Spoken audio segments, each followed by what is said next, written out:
എനിക്ക് ഈ കഥാപാത്രത്തെ ഒന്ന് പഠിച്ചാൽ കൊള്ളാമെന്നുണ്ട്. പഠിപ്പിച്ചാലും അത് പഠിക്കാനുള്ള കഴിവ് തനിക്കുണ്ടെന്ന് തോന്നുന്നില്ല. സ്ത്രീ തന്റെ ആജന്മ ശത്രുവാണെന്ന് പറഞ്ഞല്ലോ.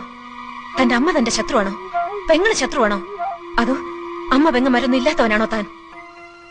തന്റെ പൈങ്കിളി നോവലിലെ ഏതു നേരം ദിവാസ്വപ്നം കണ്ടുകൊണ്ട് നടക്കുന്ന വിഡ്ഢിക്കോതയല്ല യഥാർത്ഥ സ്ത്രീ. ഒരു പുരുഷനും യഥാർത്ഥ സ്ത്രീ അറിയില്ല, അവളുടെ മനസ്സറിയില്ല. IAS കാരനായ കളക്ടർ മുൻപിൽ നോക്കാതെ എന്നെ സസ്പെൻഡ് ചെയ്തു. കാരണം സ്ത്രീ അറിയാനുള്ള പഠിത്തം ആ ഇഡിയറ്റിനുമില്ല. എന്തുകൊണ്ട് ഞാൻ ഇയാളെ പൂട്ടിയിട്ടു? പൂട്ടിയിടുമ്പോ എന്റെ മനോവികാരം എന്തായിരുന്നു? അത് ചോദിക്കാനുള്ള ബുദ്ധി പോലും അയാൾക്കില്ല. കഥാപാത്രത്തെ പഠിക്കാൻ ഇറങ്ങിയിരിക്കുന്നു. പഠിപ്പിക്കാടോ, പഠിപ്പിക്കാം എല്ലാരെയും. I am a self-made woman.